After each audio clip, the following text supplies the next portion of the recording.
There we go. Well, welcome, everybody. Um, is this our third? This is our fourth. Is this our third or fourth? This is number Number three. three. This is number three. All right. Yeah. So, excited to have everybody. Really super excited about the class tonight. Yeah, it was just one of those things. As I go through my own creation process, my own manifestation process, it just keeps getting juicier and juicier. And what's interesting about it is I was literally sitting there yesterday, and I was going through the cycle of overwhelm, not good enough, take a break, come back, and then that little bit of a break gave me enough of time for my brain to recalibrate, and then I would come at it from a whole different mindset. And when I came at it from a whole different mindset, it said, well, if you just move the slide over here, if you just added this one thing over here, if you just did a little thing over here, and then all of a sudden it's like everything clicked, things started clicking. And it's been a really fun process, this going back through and doing the class and engaging in this. I've done classes before, I've done presentations before, but it's been a while to do them this in this much depth to them, and so the process is really good. So it's been really fun, but it's also been challenging. So it's like, but I look at this. I look at creation, I look at manifestation, just like, in my opinion, like birth, you know. And let's just get real. Not that I've ever had one, but birth is messy, right? It's messy. I don't need to tell the moms here that it's messy, and the dads. So, anyways, it can be messy, and that's what I feel like this going through this process for me is been like. And I'm just sharing that with you because I really believe that that's part of the manifestation process, the goal setting process. Once we get into it, once we start engaging and taking action, which, remember, is one of our tools of creation, then things start to get going, and then they can get a little bit messy. So anyways, thought I'd share that with you. Wonderful. So we're going to start off, and I'm going to just follow the format of our class for those of you that weren't here or in Megan's situation. This is her first time she's here, so we're glad to have a new person. And Gina wasn't able to make it last week, so it's good to see you again. Scott, good to see you, my buddy. And anyways, so we're going to start with an opening prayer. And do I have any? I was supposed to pick one last week, but with the technical issues and everything that was going on, I just completely missed it. Hey, Scott? Michael, Yes. Yes. before we move forward, so what I initially tried to use the link that you left the last email, the one that was initiated by John Okay. about reminding people that were coming into the church. Yes. That didn't work for me. I had to go back to a previous email that you sent out with the link that said join the meeting in progress. That was back to the first one, I think. I don't know if anybody else had any trouble getting in tonight, but I know that I had to do a little juggling match. Well, thank you for letting me know that. I just went in and checked to see if anybody, let me check my phone. I just checked my, uh-oh, here we go. Lynn, okay, here we go. Lynn. Hey, John, do you by chance have, or Gina, do you by chance have Lynn's email, Lynn Hill? I have Lynn's phone number. Can you call her and help her get on? She's trying. Yep. Thank you, Scott.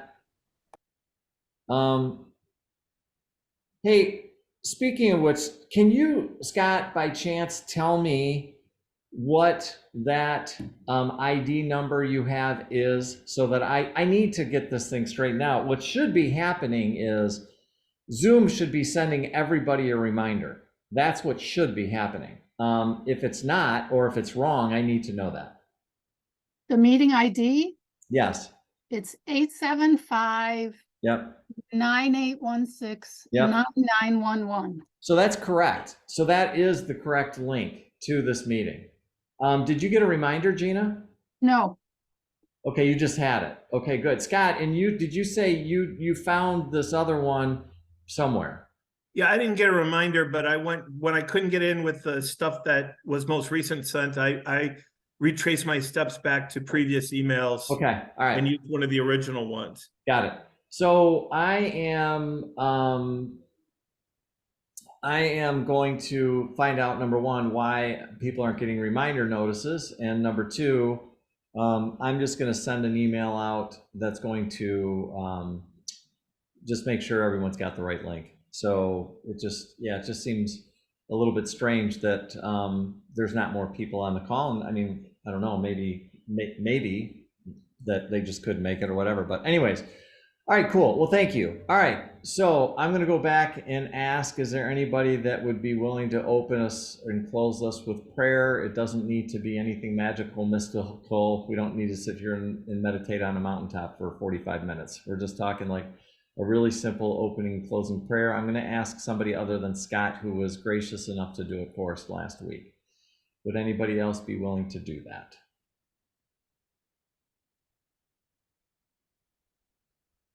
Okay, then here we go. So we're just going to pause for a moment and say, dear God, thank you for an amazingly beautiful day, and just such a wonderful opportunity for us to get together again and discuss beautiful metaphysical principles when it comes to manifesting.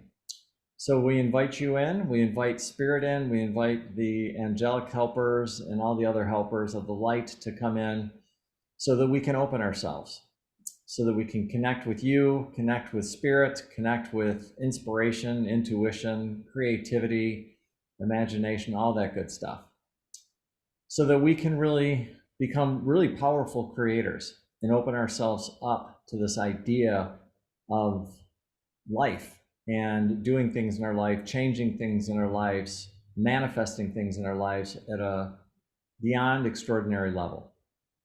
So we open the door here tonight to possibility. May we remain open. May you let us see and understand. As we do this together as a collective, as a group of people, knowing there's a lot of wisdom in this group. And so we just open ourselves to all of it. And we just say, thank you, God, thank you, God, thank you, God. Amen.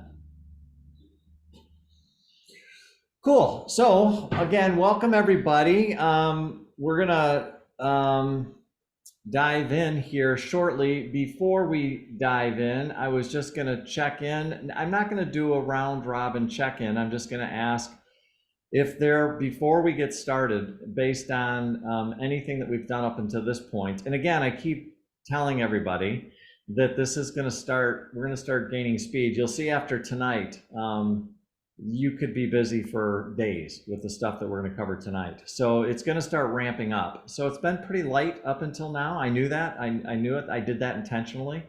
So there's not a lot of homework that you had, but I just wanted to stop and just ask if anybody had questions, delusions, dilemmas, paradoxes, confusions, any of the above, none of the above, all whatever. Does anybody have any questions or comments before we dive right into the material at all?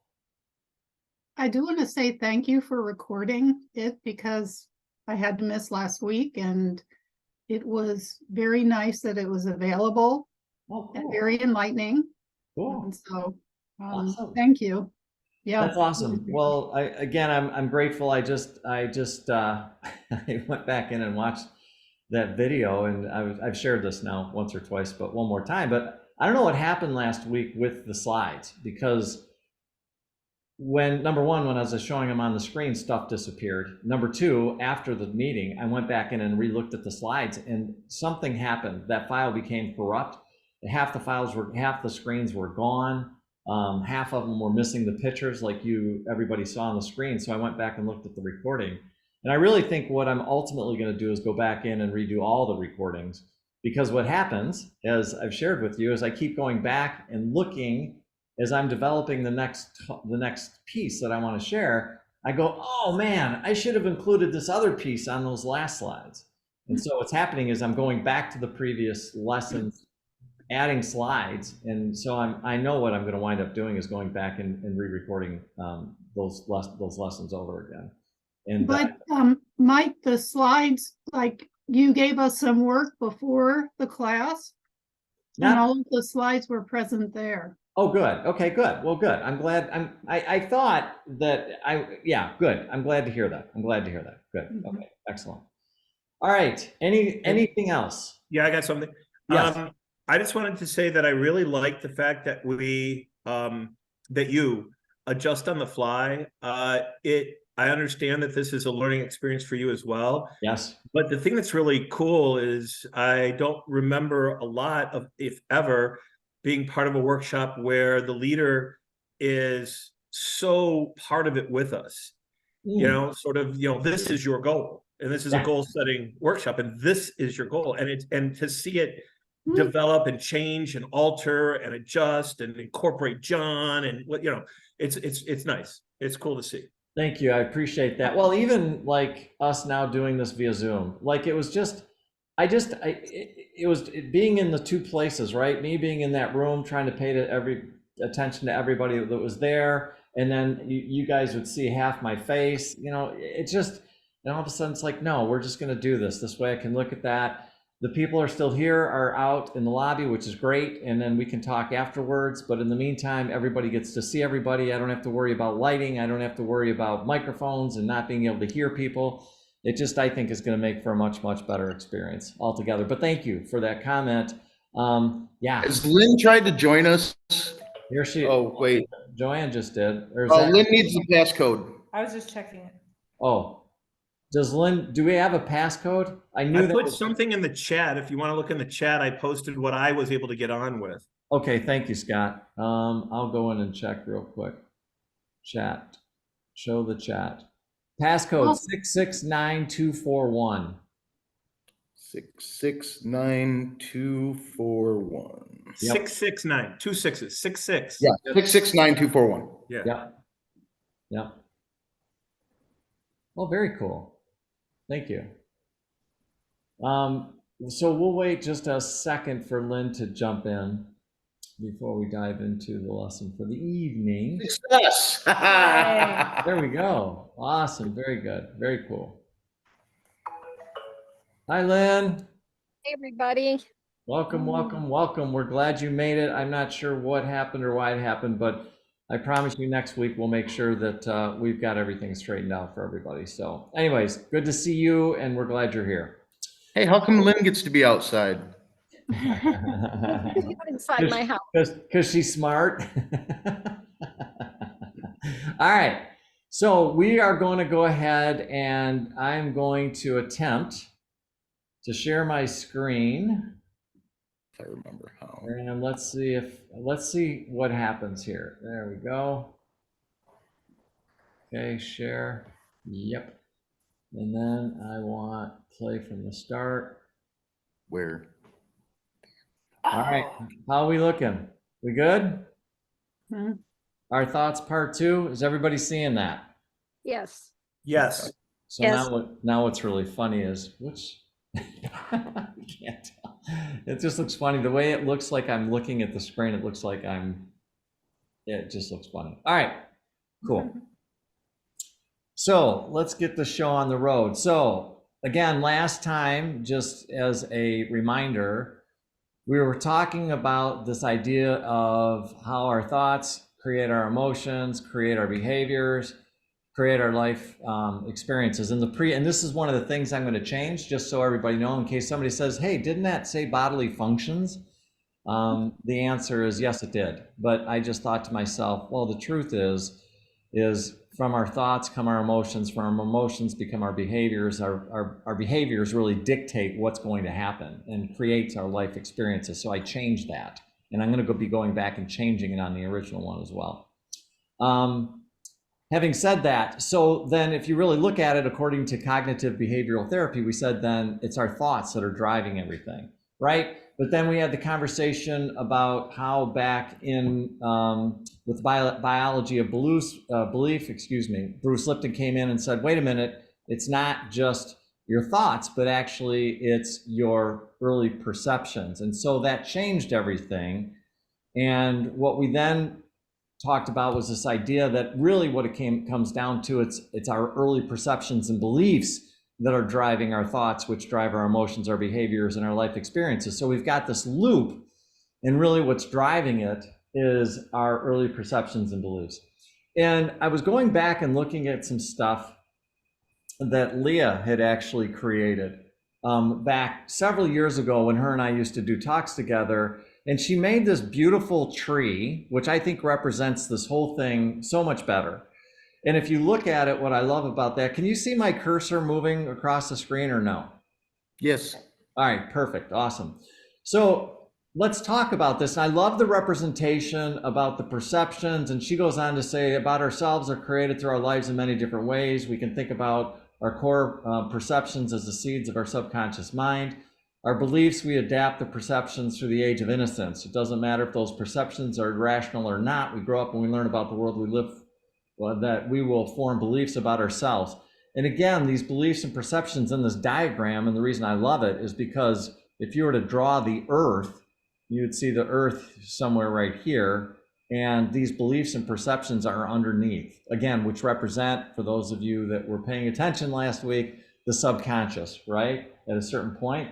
And then she talks about thoughts like branches are expression of the tree. Think of a thought like an expression of our subconscious. Our thoughts will always be working to prove right or to think in harmony with our core perceptions.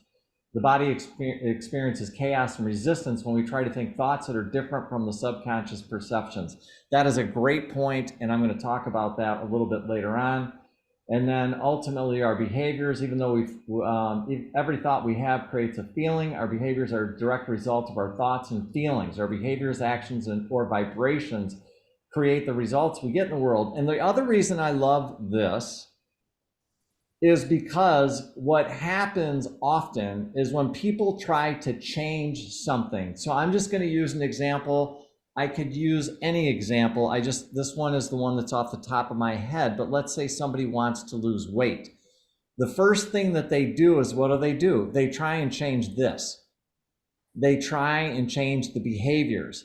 And that's why often weight loss programs don't work. I know they work sometimes, but as a general rule of thumb, I don't care. The behaviors are the things that most people try and change, but what they don't understand are the thoughts beneath it, and even going down a layer deeper, what are the original core perceptions and the beliefs, right? So I love this little illustration, and I hope, if anything, it helps you maybe be able to process this even on a deeper level, okay? So, having said that, what can we say then? In conclusion, our current thoughts and beliefs, I need to move this because I can't see the word there. There we go, hold on. All right, you guys are going right. How about if we go down here? There we go. Okay. Come on. All right. Does it even look like I'm moving that thing to you or no? Can you see it moving or no? No, That's so funny. That's we were just, just mocking you. that's really funny because it's literally, I just moved it in 3 different spots and it kept covering up the words no matter where I put it. So I'm really glad you can't see me trying to move it. That's good to know. I did not know that. All right.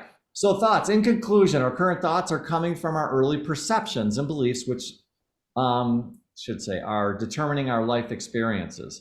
A belief, and remember, don't forget this, make a note of it somewhere, plaster it on your wall, your forehead, or whatever you need to do. A belief is just a thought that's thought over and over again. Remember I said last week, it doesn't matter if the belief is right or wrong. As long as we keep believing it over and over again, that thought over and over again, it will become a belief. All right. So, in order to change our life experience, then, it must start with choosing a new thought in a particular area of our life. And so this is kind of where we left things off last week, okay?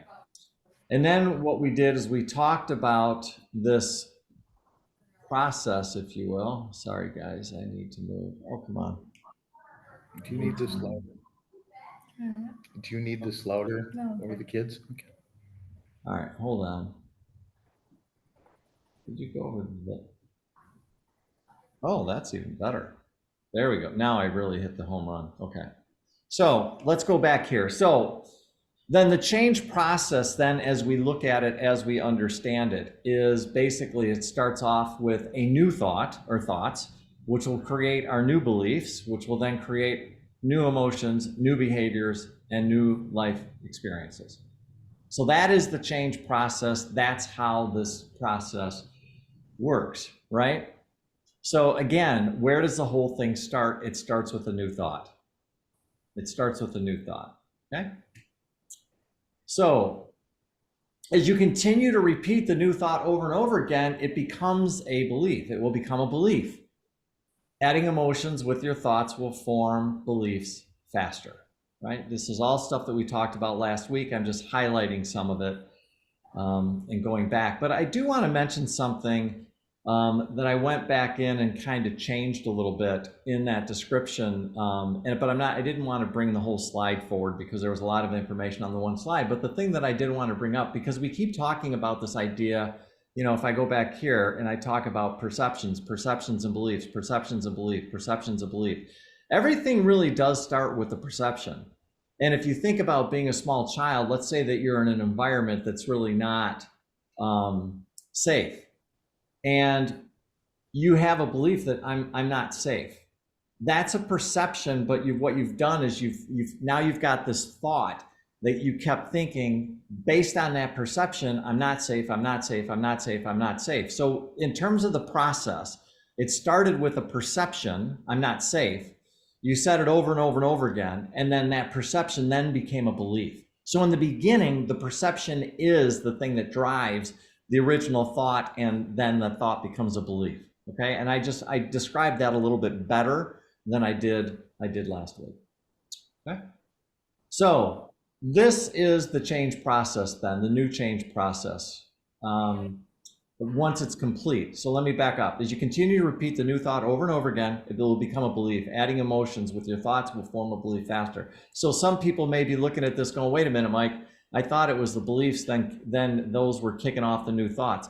When you're in the process of changing your belief system, it actually starts with the new thought. And then what happens is, again, you continue to repeat the new thought over and over again, and then eventually it'll become a belief.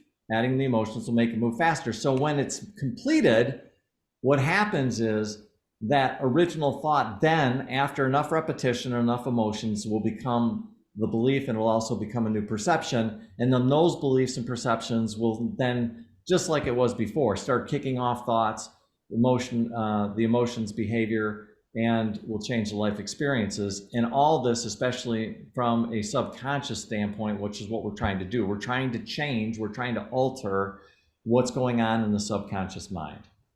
So I'm going to pause there for just a second. This was kind of a review of last week for the most part, but I just want to answer any questions anybody may have.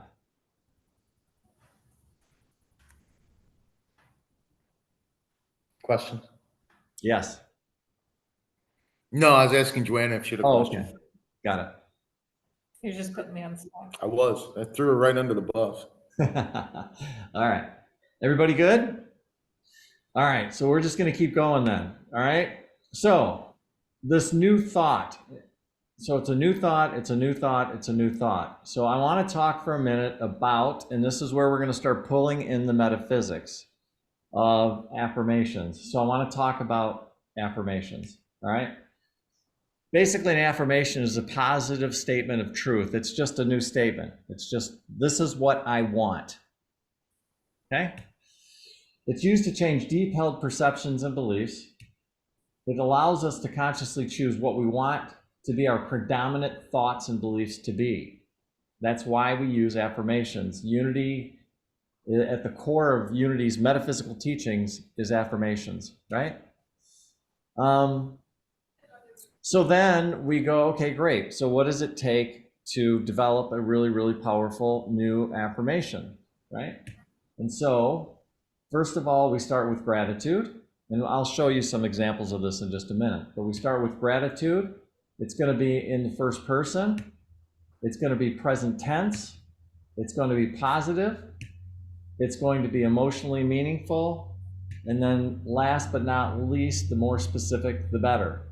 So when you think about creating an affirmation for this goal that you have, this is how you do and create an affirmation. This is what it looks like. Those are the 6 parts of it. I am going to be sending you a worksheet with this on it, by the way. So for those of you that are frantically trying to write this down, you could do a screenshot of it, but you can also understand that I will be sending you a workshop as well. All right. All right, so I'm just going to go over this. So you start with gratitude. I am thankful that, or something like I know that is a really good way to start an affirmation, right? First person is I, my, or me. First person, right? Present tense, I have, I know, I feel. And then somewhere in the affirmation, you want to include the word now.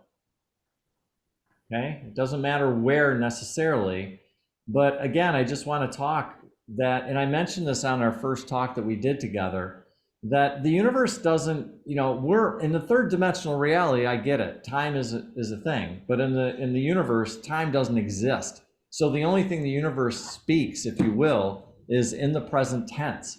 In fact, I would say in terms of one of the mistakes that I've made in my past is that I would put something along the lines of, I want, blah, blah, blah, blah, blah. And the universe says, oh, you want? Okay, well then we're just going to give you a whole bunch of want. Until I realized it, and then I was like, oh my God, why am I putting the word want in there? All right, so again, it's present tense, all right? Positive. Always positive versus negative. So a negative thing, and I'm thinking about this off the top of my head, would be like, I want to quit smoking, right? Something, you want to be careful of that. You want to try to make it more negative. More positive, okay? It needs to be emotionally meaningful. Remember, the thing that creates these beliefs are going to be repetition and emotions. And so this has got to be something that hopefully is up there for you in terms of something that you're really hoping for. So you've got to be able to connect with it emotionally. And in the experience of writing a lot of affirmations, I can tell that even changing one or two words in the affirmation can make a difference. So I need to craft my affirmations so that when I read it, I go, oh yeah, that's a good one. That hits for me. That's good. Okay. And again, the more specific, the better. I think that's self-explanatory. So I'm gonna give an example of some affirmations that I have done, and that is, so I give thanks that writing goal statements comes easily to me now. I thank you that my eyes see perfectly clear now. I know that I have completed writing my goal-setting course with ease and grace now. I give thanks for an additional 25,000 now. Thank you, God, that all my thoughts are in alignment with my goals now. Right? So you can see that if you were to go back into this, or better yet, even this, that what I've done is I've just taken those and made sure that my affirmations basically have those 6 components to it as best I can. And the other thing that I would tell you is it takes practice to write affirmations. And if you are intimidated by it, don't be. You can't screw this up. You can't. So don't worry about it. Okay? All right. So. Hey, Mike. Yo. I got 2 cents I could throw in. Okay, sure. Absolutely. So with number 4, make it positive. Yeah. I think one of the things I remember learning somewhere along the line, it might be a Veromento thing again, is avoid using the word not. Like, yes. Yeah. You don't want to say, I will not smoke this week, or I will not smoke a cigarette. You need to say, I will be smoke free. There you go. Something where you avoid the word. He said the universe didn't hear the word not. I don't know about that, but it's still keeping it positive avoids the negative connotation of not. Mm-hmm. Agreed. Yes, and yes. All right. Hey, Scott, were you listening to Andrew Capp? Is that where you got that from? Because I've heard him say that. I think it's probably a universal thought, but no, mine came from a guy by the name of Veromento way back in the day. Okay. All right. It's also in the book, The Secret. Yeah. So it's Yeah, that's Seems to be right. common knowledge. Yeah. Okay, got it. Yeah, I heard that from. Well, you know, CPS. the truth is, in my opinion, most of the stuff, well, I'm not going to say it's common knowledge, but, you know, especially when it comes around goal setting affirmations, a lot of the stuff runs pretty through and through, right? Mhm. So, all right. So, let me, what I was thinking of doing, can you're not seeing the presentation now, right? Is that correct? Correct. All right.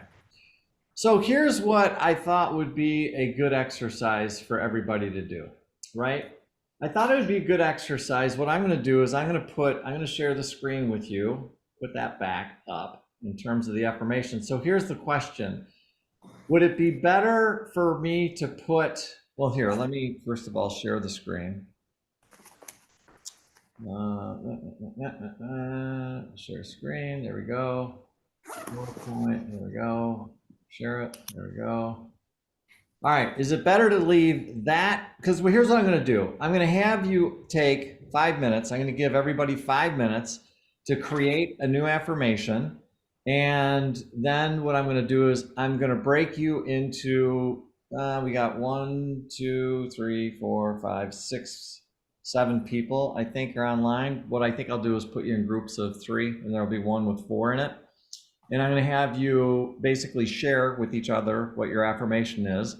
And then we're going to kind of go from there. And then that way, that way you guys can share a little bit with each other. So is it better for me to leave this screen up, which just has, here's how you do it, or would it be better for this screen so you got examples? Which one would you prefer? The examples. Examples. Okay, cool. Yeah, I All like right. that. All right, so I'm going to leave that screen up. And then what I'm going to do is say, I'm going to give everybody 5 minutes. So I want you to, for your goal, I want you to create a new affirmation. And I'm going to give you 5 minutes to do that. I'm going to set my timer. And so take your time. If you want to go off screen, that's fine. That's understandable. You don't have to keep on screen if you don't want to. But 5 minutes, and what we're going to do is have you create a new affirmation based off of the goal that you set for the course. Okay? So again, 5 minutes. If you want to turn your video off, you can. I don't know if I can do that with all the screens I'm using right now. So you might have to just look at my mug for 5 minutes, unless there's a way for me to. No, there's not. So if you want to, like I said, you can leave the video on. I guess I would just ask you to mute yourself, if anything. And then 5 minutes, we're going to have you create a goal statement and go from there. Okay? All right.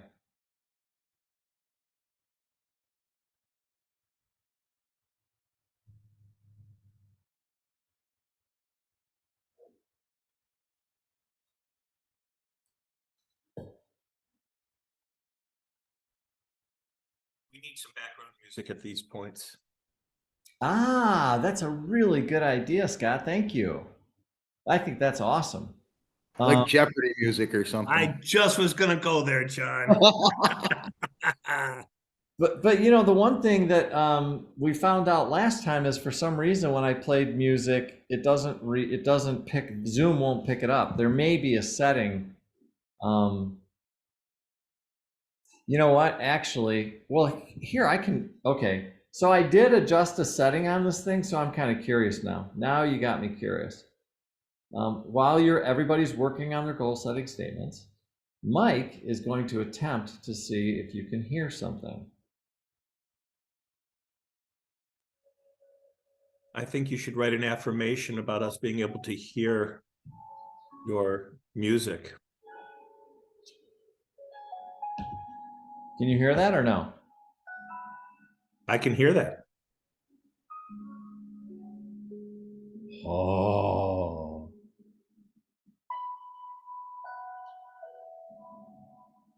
There you go.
All right, so everybody start wrapping that up. Does everybody, is everybody, hold on.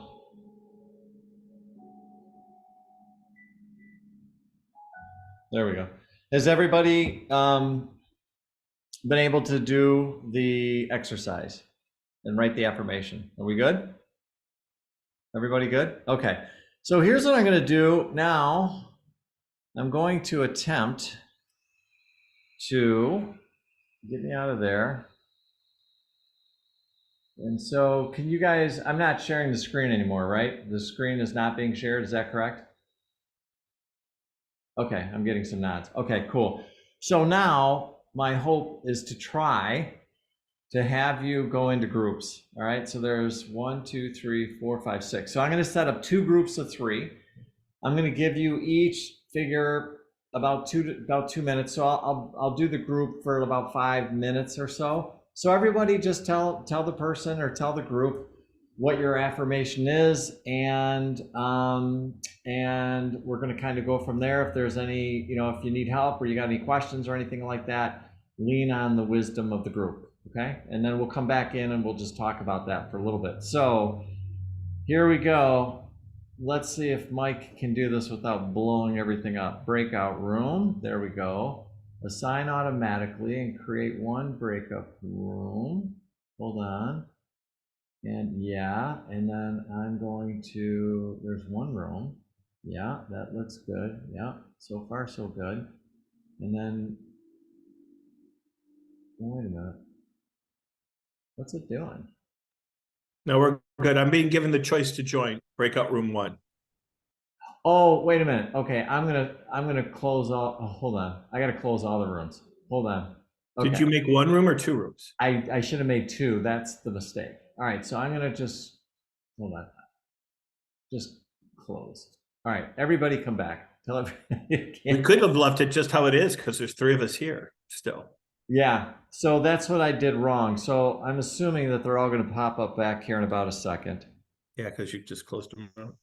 All right, so we'll wait for them to pop up, and this is how Mike learns. So we learn by doing this. I've actually done this before, but I just didn't do very good math there. Okay, Hey, Megan, were you here last week? She's not. This is her first night. Oh, No, I'm new actually. Hi, Megan. Hi, Scott. How are you? Good. Glad you could be here. All right, I don't know how to do this. Breakout rooms. Breakout rooms will close in 5 seconds. Okay, sorry. Last time I did it, okay. Okay, so that was a complete boo-boo, everybody. Sorry. So We got kicked back. We weren't done yet. yeah, I know. So I'm going to try and do this again. Last time I did this, it was a little bit different. Okay, so room, open, add a room. So we want 2 rooms. Why don't you just automatically assign it? Okay, well, I'm just going to say, hold on just a second. I'm going to shut that again. I'm going to try this one more time. Breakout rooms. And I want to 2 breakout rooms. Okay. All right, so I'm just going to say move to room 2. A lot of what's behind affirmation is And move to room 2. you know, And move to room 2. Okay, great. So now let's go to, okay, I think what's going to happen is now you're going to be split up. And again, I'm saying about 5 minutes. Yeah, this one's like an old model of the Zoom, the way it does this. I'm not sure why, but anyways, okay. So there you go. So I think, if I'm not mistaken, there we So go. mine says room 1 again, so I'm going to go to room 1. Okay, cool.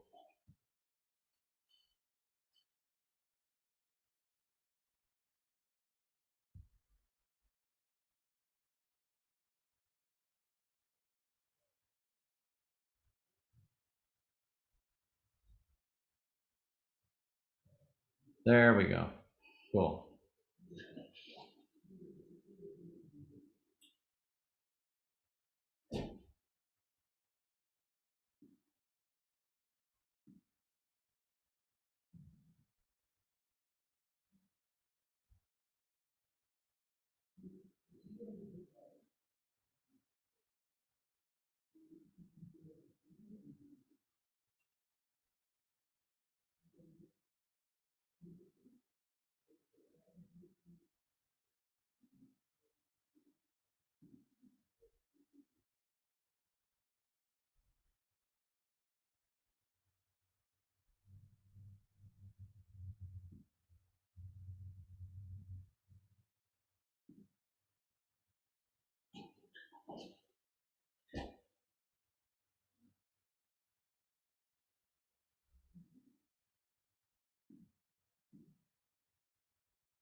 All right, everybody.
All right.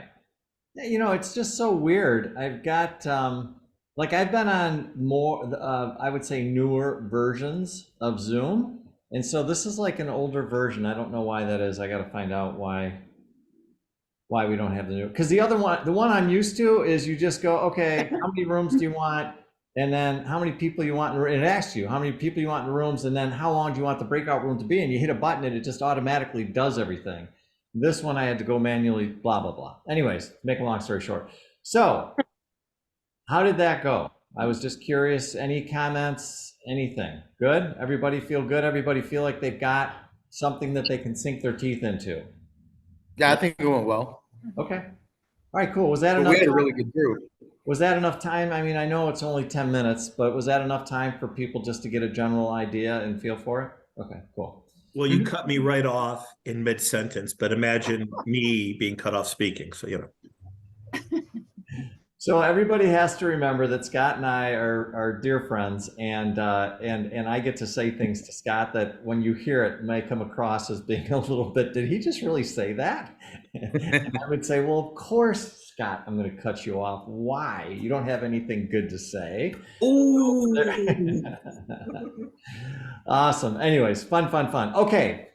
So now, if you remember right, last time I was talking about this story that I shared with you when I was really young, and I made a decision that I wanted to be a millionaire by the time I was 25. Remember that story? Everybody remember that? No, Mike, we were sleeping when you told us that story. Anyways, so what I thought would be really fun is to go look and see what my affirmation was and see like on like grading scale where we would grade it. So let's go take a look at that. I'm going to share my screen with you again. It feels kind of judgy. Yeah, it's okay. It's all good. I've done a lot. I've done a lot of inner child work, so I'm okay. Self-judgment, right, John? So that's okay. Right. All right. So It's I'm going to go improvement. back into the share. I'm going to go back into, well, where's the current slide? Okay, there we go. All right. I want to make $1 billion by the time I was 25. So what do we think? What are the comments, thoughts? What do you think? It's not in the present tense. Yeah. And you have want. Mm-hmm. Yep. Anything else?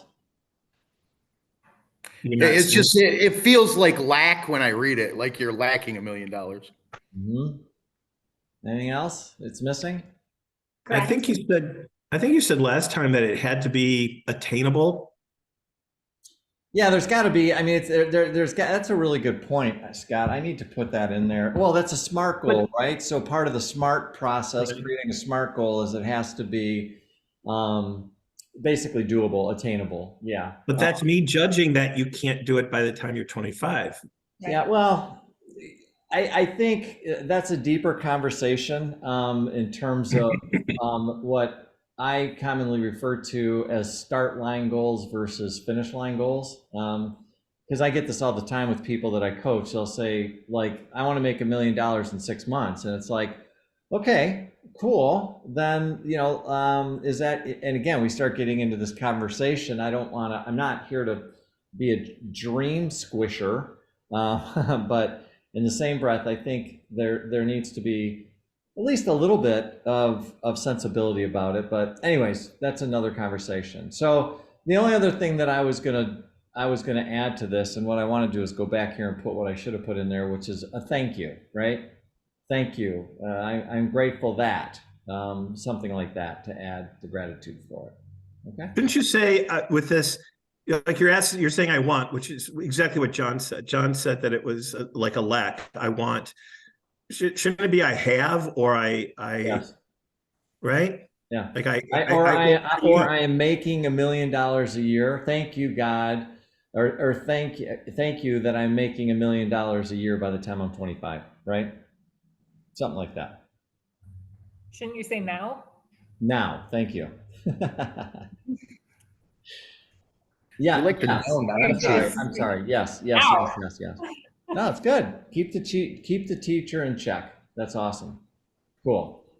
Awesome. Well, good. I hope a couple of things. I hope that when you were thinking about setting your goals, you wrote some things down. Some of you may or may not have written down an affirmation, and that's okay. But now we know that, okay, great. With all the stuff that we talked about changing the subconscious mind, why it's so important that we've got to go in and deal with these beliefs and these perceptions. And having said that, what I want to do now is I want to transition, and I want to spend some time this evening talking about these limited beliefs that we have. So, a couple thoughts about limited beliefs. First of all, every time you think a thought, the mind is always going to see if it is in alignment with our early perceptions and beliefs. It does it instantly, okay? The brain is going to scour the subconscious mind to find out if there is a match or not. If there's a match, and on it, I think I miswrote that. If there's a match, and it won't be interrupted, and it just should say if there's a match, the behavior loop will continue. I need to correct that. So if there's a match, the behavior loop will continue. All right. If there is no match, the neural pathway relating to the topic will fire.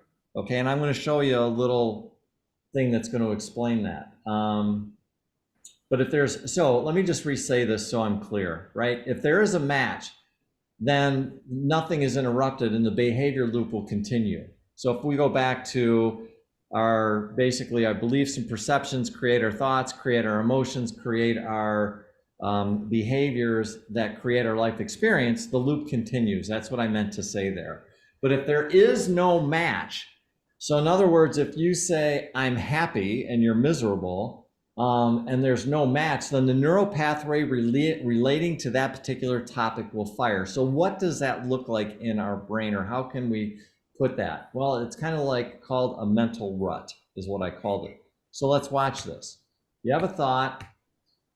What happens is this thought shows up. It says, does it match the self belief or perception? If it does, then what happens? It continues the behavioral loop. Just continues, right? But what if it doesn't? Then what happens is it fires the neural pathway related to this topic, which goes back into our earlier beliefs and perceptions. So what did that look like for me? Well, let's go take a look at what it looked like for me when I said, I want to make $1 million. Watch what happened. I have no idea how to do this. I want to make $1 million. I'm not worthy of making this much money. I want to make $1 million. Who am I to want that? I want to make $1 million. I'm not smart enough, creative enough, disciplined enough to do this. I want to make $1 million.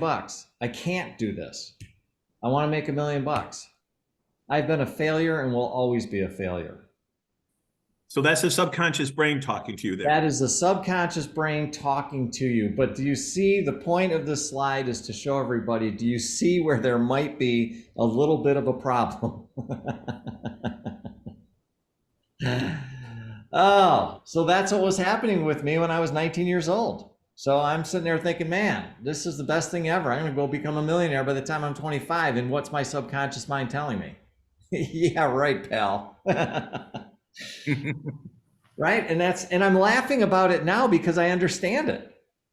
But when you don't understand it, and I would argue that the majority of the people, what happens is they eventually just give up on setting goals and goal setting because it just, a lot of stuff doesn't happen, and then they don't know why. They don't study this stuff, and then it's like, oh my God. But when you see it, then you're like, holy cow, wow.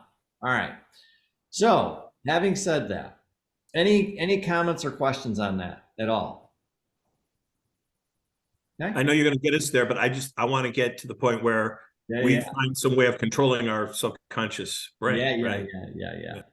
So what did it do? It pulled up all my subconscious, all my limited beliefs, right? There they are. Here you go, Mike. So all of us, the point I want to make with this slide is all of us have areas of limited beliefs, right? I listed out some of them, and actually one of the sheets I'm going to share with you is the top 10 beliefs of the top 10 limited beliefs in these different areas. For example, money. There's the top 10 limited beliefs when it comes to money. Money's the root of all evil. I'll never have enough. Rich people are unethical or dishonest. I don't deserve wealth. Money brings happiness. Money's difficult to attain. I'm not good with money. You have to work hard for money. Money shouldn't be talked about. That is inevitable. I one time saw a particular person that I was following for a minute had a list of 100 limited beliefs around money. So I'm just listing the top 10. There's more. And depending on what your relationship is with money, there you go, right?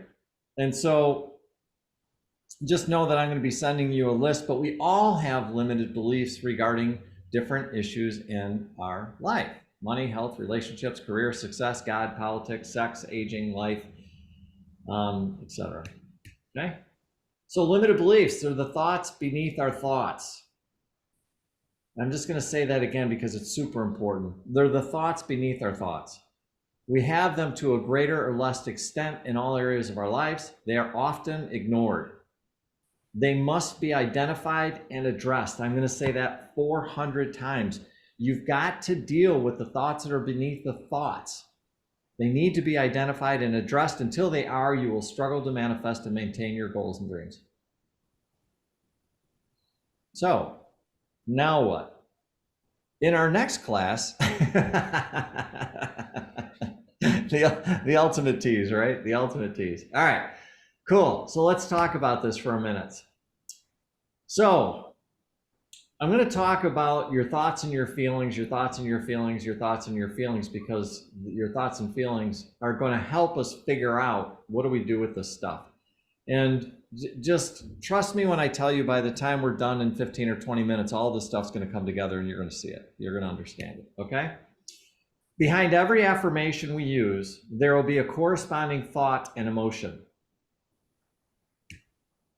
Identifying what those thoughts and emotions or feelings are will be critical to your success in changing your thoughts and your beliefs.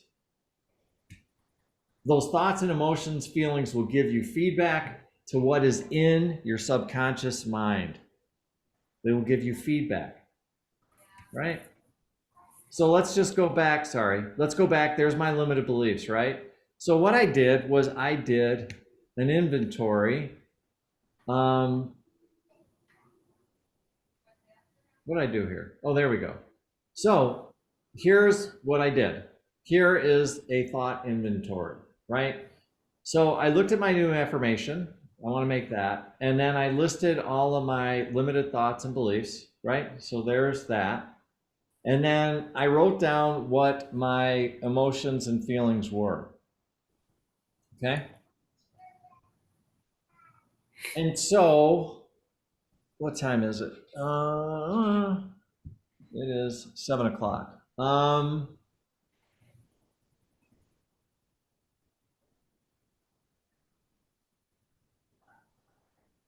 trying to think if we got enough time to have you take a few minutes to do this. Does anybody mind if we go a few minutes over tonight? Does anybody, if we go 5 or 10 minutes over, you guys okay? You gals are okay? Do it. Okay. All right, then what I want you to do is I just want you to spend a few minutes, and I'll put the timer on here at about, I don't know, maybe 3 minutes or so. And I just want you to really spend time with your affirmation. and find out what are the thoughts that come up and what are the emotions with it. Okay. And listen, I'm showing you what my limited thoughts are and my emotions and feelings. You may not feel this way, and if you don't, then that's beautiful. So I just want you to know that. I'm giving an example with something that happened in the past, and I think it's going to be a lot easier for me to show you an example like this than, no, man, everything's great, because then you don't really get into the meat and the potato and figure out what do you do with this if you come across an affirmation and your brain's going like, there's no way in hell this is going to happen, which is a problem, right? Okay, so having said that, I would like you to spend a few minutes with your affirmation, just a couple, and see what your thoughts or limited beliefs are that are showing up, and then also what the emotion is with that limited belief, okay, or thought. So 2 to 3 minutes. I'm not going to put you together in a group. I just want you to spend this alone, starting right now. Go.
All right, everybody, if you could start wrapping it up and come back, that would be great.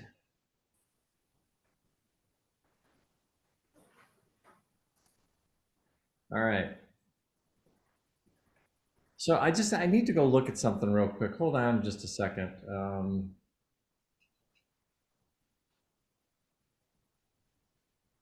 Oh, okay. I understand what I did. Okay, cool. All right, so I am going to take off share for just a quick second. How was that? How did everybody do? I did less writing than Joanna. I have a Did lot of, Joanne, I have a I'm lot of sorry. limiting beliefs, I guess. Okay. Yeah. Well, most of us, I've been working on them for a while. most of us do.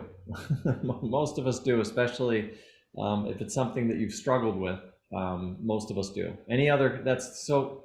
So I think I want to say good, just from the standpoint of awareness is a beautiful thing, and it might also bring to light maybe why in a certain area of your life, if you're trying to create something, that you've struggled with it, because more than likely there's a lot of limited beliefs that are going on. Clearly, look at how many limited beliefs I had around money, and by the way, that wasn't all of them. That was just some of them. So good. Anybody else? Any other ahas, awarenesses? Oh my God, anything like that? Here's one for you. Mm-hmm. The limiting thoughts are too deep in my subconscious to overcome. Yeah. Mm-hmm. Yeah, that's great. Right. That's great. Well, it is and it isn't, right? Because then you're sitting there going like, well, it reminds me of a story I heard from this person that goes and sees a master, and the master says it's talking to him about this kind of stuff, and the person that went to see the master said, well, can God cure anything?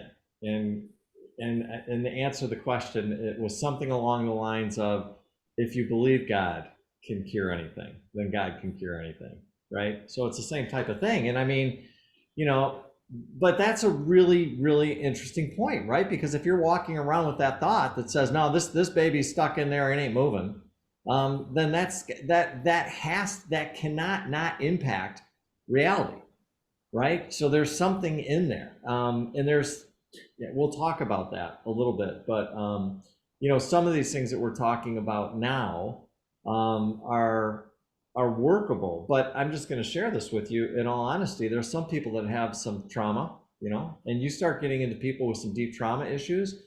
Doing this kind of brain work, this mindset stuff, isn't. It's not quite as effective. Let's put it that way. We might have to go in a different direction if somebody's got a lot of locked-in trauma. And I want to acknowledge that, because I've got enough experience with it to know, not only personally but also dealing with clients and stuff like that who've had some pretty serious trauma. It's going to be hard to do this kind of work with somebody who's got a lot of trauma. It just is. All right. Did you see Megan's comment in the chat? I did not. What does it say? She had to what? Hold on, I'll go look at it. Wow. I have learned to write them down, all limiting beliefs, and then light the paper on fire and let it go. fire. Beautiful. Yeah, that's a great way to do it. I love the creativity with that, Megan. That's awesome. All right. So let me get out of there. Any other comments or questions? If not, I'm just going to keep rolling. I just have one comment. Yeah, John. Most self-limiting beliefs I find I don't know about. And once I become aware of them, they almost, you can then deal with it and it goes away. For me, it's pretty simple to get rid of self-limiting beliefs. But I've been working on it really hard for a long time. And but for me, the biggest thing is becoming aware that it exists. Once I'm aware of it, I can deal with it. Well, yeah, I mean, so that's a beautiful point and well taken. And I think that what happens is, I didn't show the 4 stages of going from being asleep to awake. But what happens is you start to do this work, then this stuff is going to start to bubble up from your consciousness. So that's what happens when we go from being completely asleep and unconscious and we start to do work like this, personal growth and development, and we start to dig in, right? And when we start to dig in, then stuff starts to come to the surface, right? And that's what starts to happen. And then you become more and more aware. I mean, like even, all of us have done work our entire lives, and some of us, had a lot of work to do. I had a lot of work to do. I still have work to do, right? I'm not sitting here pretending, yeah, I've made it. I don't even know if that's whatever. But I'm just saying that, especially one of the things we're going to talk about is this idea of bringing in the big guns to help you, God, source, right? And we're going to talk about, we're not going to do it tonight, but we're going to talk about it maybe next week or the week after. We're going to talk about prayer. And one of the prayers, without a doubt, that I would strongly recommend that people say has something to do with, please let me see these subconscious limited beliefs. Thank you for letting my subconscious become conscious so that you can see them, so that you can do something with them. Because until you see something, until they're there, you can't do anything with them. You can't. And that's one of the issues with people with a lot of trauma, is that stuff's so locked up in there, they have a hard time. They can't, because trauma ain't going anywhere. Not unless, yeah, I mean, you can work on it, but anyways, different conversation. But I just want to acknowledge you, John, because that's very typical. Like, you start working on the stuff and then it starts to bubble up, and that's part of the healing process. That's part of the healing journey. Yeah, cool. Okay, I'm gonna go back to sharing my screen.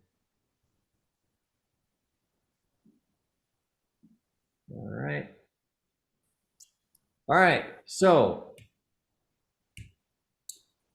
okay, we're not gonna do that. In order to address the limited belief, we must address both the underlying thought and the underlying emotion and feeling. That's what we got to address them. So that's what we're going to talk about. In order to address them, we use a combination of affirmations and denials. So we already talked about affirmations. So let's talk about denials for a moment. So, and this is from one of the Unity books. And by the way, just so everybody knows, I'm not a really big fan of denials, because when you really study them in the Unity tradition, what you're really doing is you're releasing some of these old limited beliefs. And to me, and we'll talk about denials in a minute, but I honestly feel when I'm doing a denial, I'm letting go of the old limited belief, but I'm making a stand. So a denial to me is, I'm standing up to you. I'm no longer going to let you rule my subconscious mind. I'm making a stand. And so it's kind of like you're making a stand and you are releasing it. So that's why I really wished, in fact, one of my teachers used to call this a release. He would not call it denial at all. He wouldn't. All right, so let's talk about denial. Necessary step to take for the sake of the subconscious mind. In the past, we've accepted negative appearances as powerful realities which determines our lives. The denial state, our unwillingness is our unwillingness to give power to anything that threatens to take or keep our good. That should be O-U-R, good in any form from us. Okay.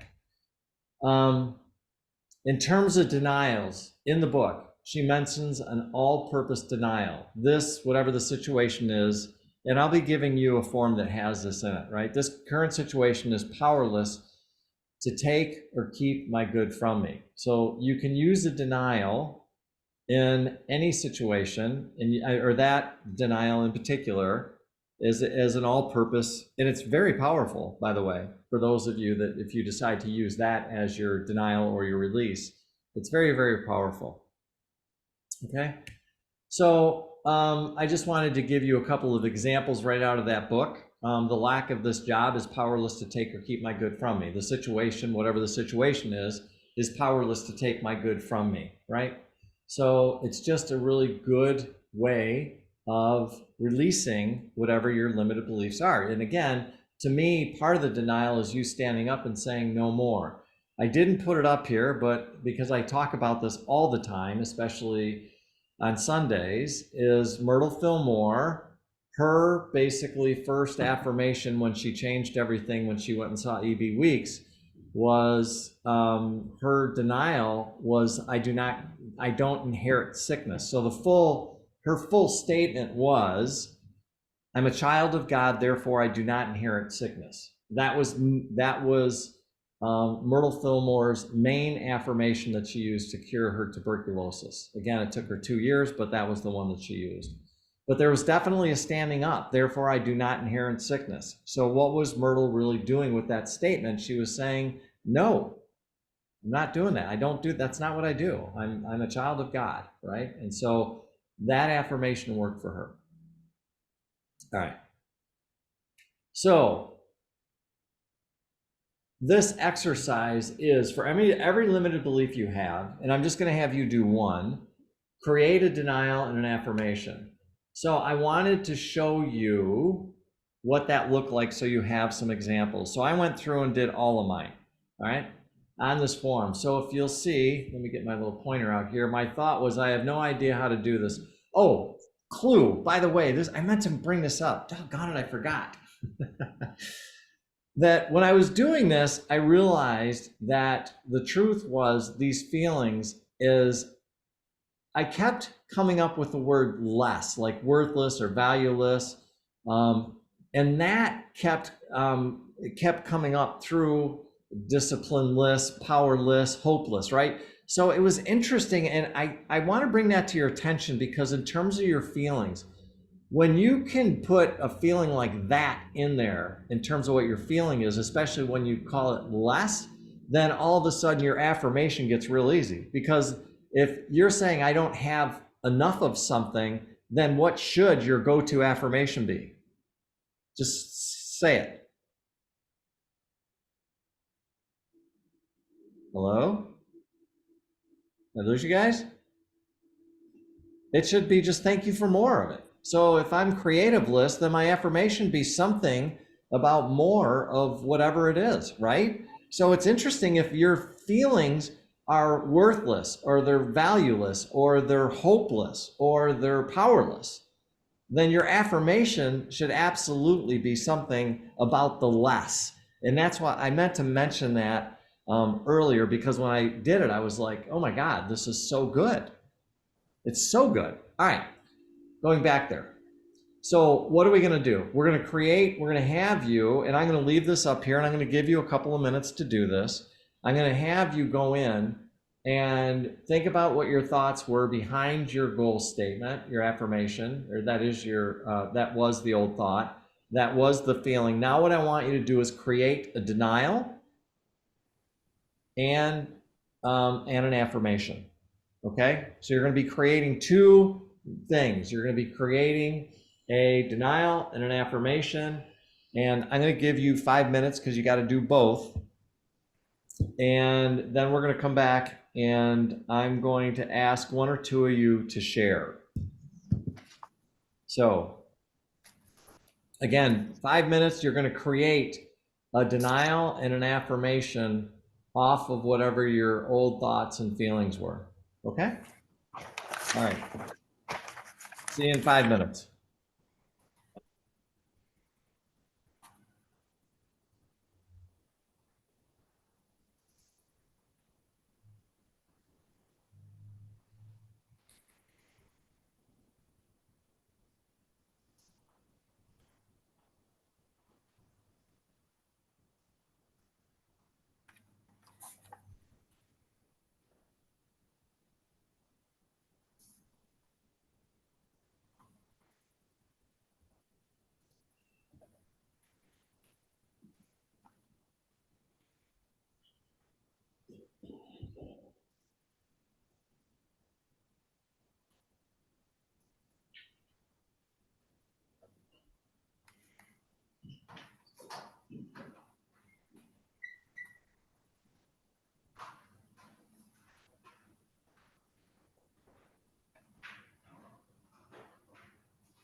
About another minute, folks, to wrap up.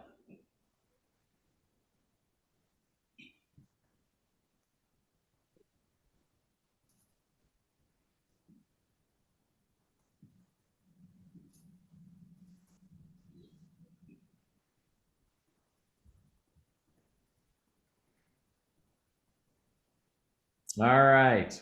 So who would be courageous enough to share their denial and affirmation with me, with us? I will, Okay, thanks, John.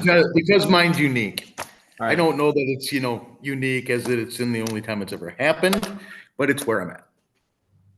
So right now, with my goal that I'm using for this class, which is to sell 100,000 copies of my book,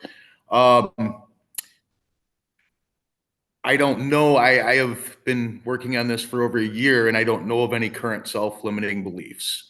Okay. I've known them as SLBs, so that's kind of what I'm used to calling them. Sure. So what I wrote down here for my SLB is unknown. The denial I came up with is unknown SLBs do not stay hidden, will show themselves to the light and be released. My affirmation is I am so happy and grateful that I now easily release any SLB as they come into my awareness. Thank you, thank you, thank you. Perfect. Awesome. Thank you. That's great. Fantastic. Who else would be willing to share theirs with us?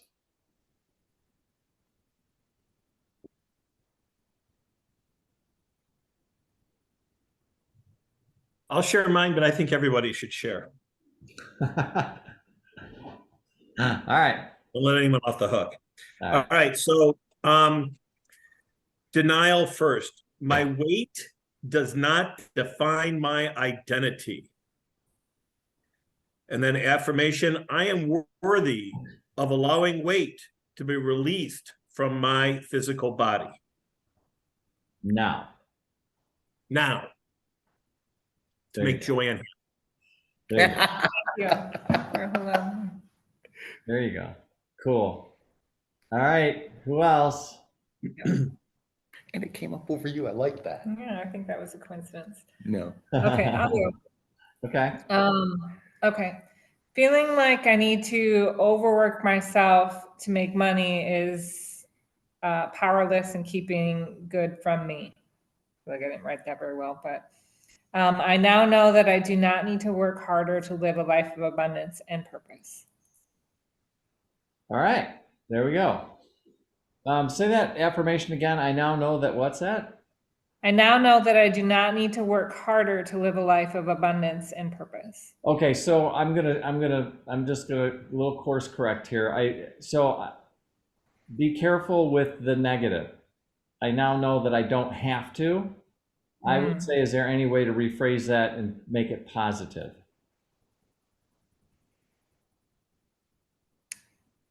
I am worthy just as I am.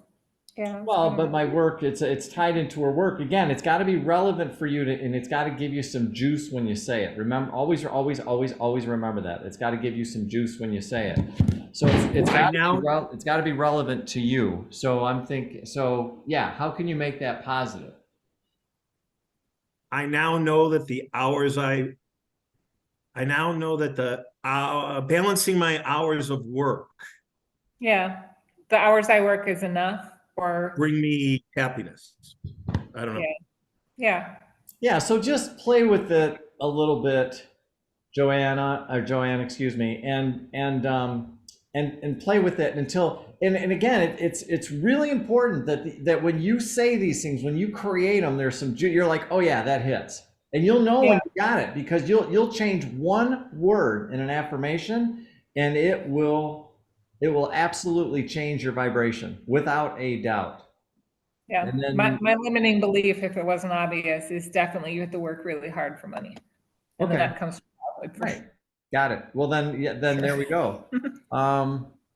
Megan says, I now know that my work brings me joy and it's in a healthy balance. There you go. Now, Crushing it. now, I like it. Now. just add now to it, right? That's great. Thank you, Megan. That's fantastic. Well done, Megan. Thank All you. right. Yay. All right. Okay, I'm not going to go through because we still got to get a little bit through some of these things. So I'm going to keep motoring. And so what is there multiple? That's interesting. Okay, cool. All right.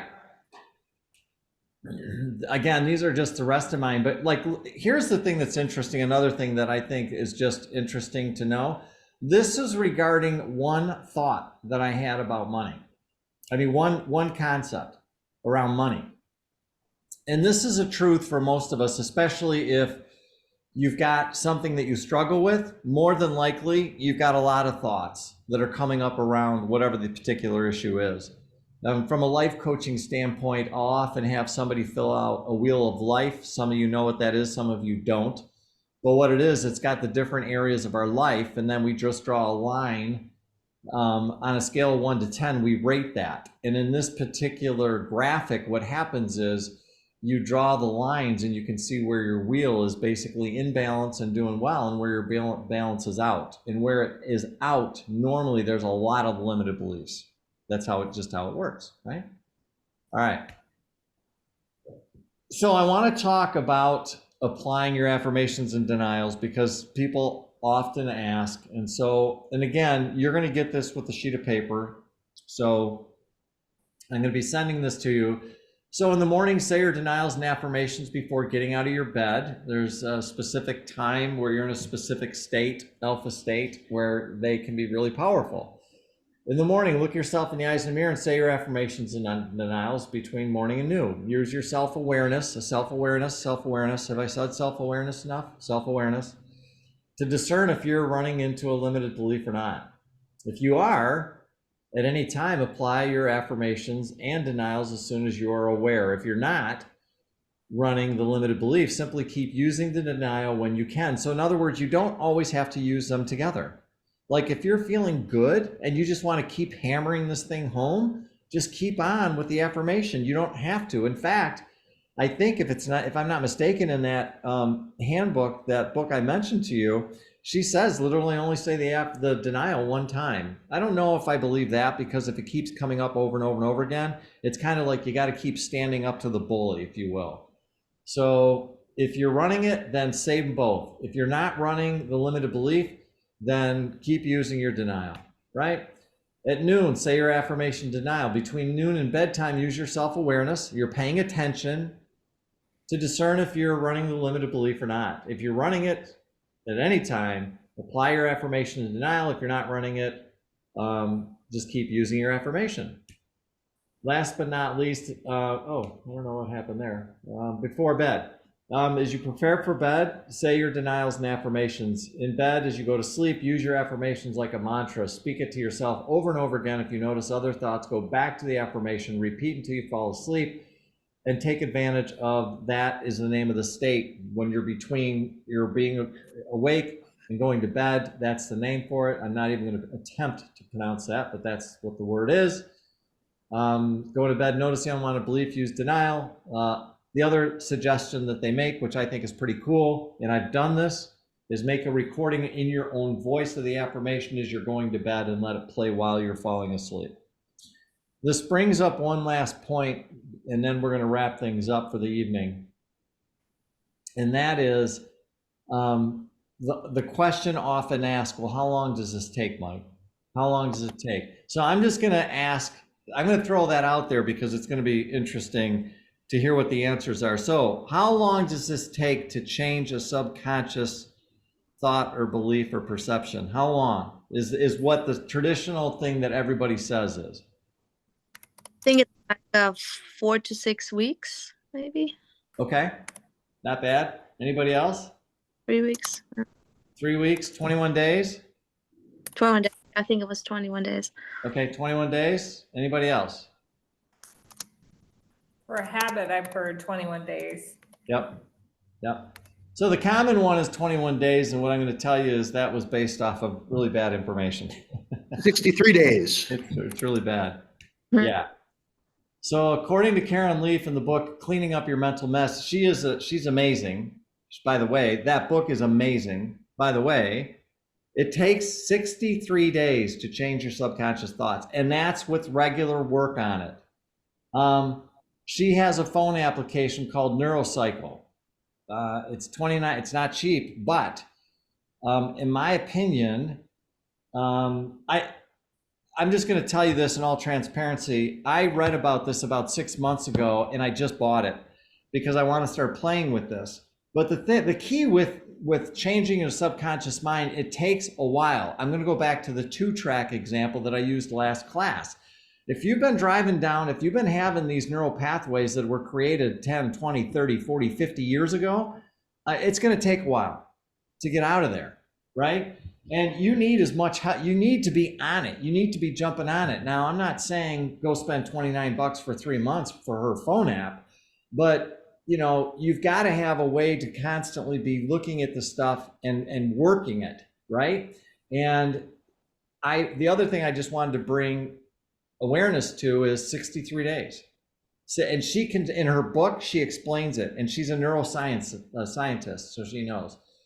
So I just wanted to share another app that I use that I really love. It's called the I Am app, and in it you can put your own affirmations, and that one's a lot more reasonable in terms of cost-wise. It's only $15 a year, and you can put your own affirmations in there, and what happens is I get a newer affirmation every 2 or 3 hours, or I can create a favorites list, and then in the morning what it does, if I hit my favorites, I can do all of my affirmations for 5, 10, or 15 minutes. So in other words, I get to pick, do I really want to spend time with my affirmations today?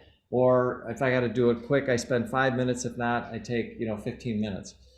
The point I hope that I wanted to make is it's great that we go through and we do this work, we identify all this stuff, but then the question is, yeah, but how do you actually change the neural pathways in your mind that we've been talking about? Repetition and emotion, repetition and emotion, repetition and emotion, repetition and emotion. And we're going to be diving into a little bit of that, the emotional piece next week, a little bit deeper than we have been up until this point in time. So the books that I referenced were the Handbook of Positive Prayer by Hypatia Hasbrouck. This is a really old book, but it's a really, really good book. And in terms of the metaphysics, I'm just going to go back to the book I mentioned too in the first class, and that's Heart-Centered Metaphysics by Paul Hasselbeck. Okay. All right. Oh my God, a couple of things I forgot to mention. Let me get out of here. Mention them. Say it. No, we're good. I am going to say it. Let me quit sharing it. So next week is one of those weeks that we've got to change the time. So I've only got a few people here. I can do one of two things. Either we can just move it to Thursday night, same time, same place, everybody, we're good to go. Or I can see, the problem is there's a board meeting here next Wednesday that I have to attend, and it starts at 6 o'clock. The only other thing that I could potentially do is ask the board if they would be willing to meet an hour earlier, and then we would meet a half hour later. So I'm just going to tell you from an ease standpoint, I really, really want us to seriously consider just making it on Thursday. But I did want to ask, I don't want to just say we have to do it this way. So just by a show of hands, there's only 4 of you here right now. How many people say, let's just do Thursday? So 3 out of, I can't see Joanne's hand. I don't know if it's up or down. I mean, you can, but I can't make it. I have kid stuff. But. Okay. I can make it either way. Okay. All right. Well, here's what I'm just going to make a decision. I'm just going to do it Thursday night at 6 o'clock. I think that's going to seem to be bad. That way I don't have, because if not, I got to go get a hold of the board, and then God only knows what they're going to say. All right. So we're going to do that. So, all right. I am going to send you a lot of information because there's a lot of stuff that has been done. Number one, I finally got a chance to record the intentional meditation that we did on week 1. And I finally had an opportunity to record that. So you're going to get that. You're going to get a recording of the call tonight. You're going to get a recording of the affirmation sheet that we went through that I told you. You're going to get a sheet with the thoughts and feeling inventory sheet. And then you're going to get a list of all the limited beliefs and the different in the different areas that I told you about. So I'm going to send you all that stuff, which is going to be a lot. Some other things that we need to consider and we will be talking about and identifying next week are two things. We need to nail these things down. Next week is going to be week 4. Week 9 and week 10. Week 9, we do a charity event. I need 1 or 2 of you to raise your hand and say, yes, we will figure that out. My suggestion, excuse me, because people are not all here locally, that whoever decides to raise their hand and say, yeah, we'll figure that out, that we find a charity that we could contribute something to. It doesn't necessarily have to be money, although it could. Now, understand something, whatever we pick, I'm going to be telling the congregation that we are doing whatever we're doing for that charity. So if it's raising money, if it's whatever it's doing. So think about that, okay? I'm gonna ask 2 of you, please raise your hand. I need another 2 of you to basically think about our final get together, which is our 10th week. So week 9 is the charity event. Week 10 is basically our get together. Our get together is where we get together and break bread. For those of you that can be here, great. For those of you that can't, then we'll do like what we're doing now. We'll do some type of a hybrid, okay? So keep those in the back of your mind. We will resolve or identify or address them next week. And in the meantime, you now have more than enough to keep you busy. I told you it was going to ramp up. But I mean, if you think about everything that you're trying to create in your life with all the new affirmations and the denials and the thought underneath the thought, and again, this is what happens is people do the outer work. They say, well, I want this. I want to make $25 million, but then they don't go further and go, yeah, but what are you thinking about you making $25 million? That's what most people, that's where most goal setting programs fall short. They don't identify what the limited beliefs are. They don't. They say, go set a goal. Okay, great. But then they don't understand that as long as that conflict exists, you're going to have a problem. And until those issues are resolved, good luck. It has been my experience. It's been my experience. And that's why one of the reasons I'm so passionate about talking about this stuff is because I know that until I cleared that stuff out, that it was really difficult. It felt like I was stuck in mud, like nothing was moving. And then all of a sudden I started working on this stuff. In the last couple of years, stuff is cleaning out more and more and more. And as a result, more and more things are showing up. So that's why I get really passionate about mindset work. That's why I get passionate about neuroscience. That's why I get passionate about add the spirituality into it. And then the other stuff, because to me, you know, you start taking some of these key pieces and adding them to the puzzle, you wind up at the end with a very powerful system that allows you to really create whatever you want. So anyways, having said that, good to see everybody. Get some good rest tonight. If anything comes up in between now and next Thursday, remember, and I'll put that in the email, we will meet next Thursday. Any questions, delusions, dilemmas, paradoxes, confusions, please don't hesitate to reach out. Other than that, thanks for being a part of the group tonight, and we will see you next week. Okay? Awesome. See you, everybody. All righty. Good night now. Night. Nice meeting you, Megan. Bye, Katrina.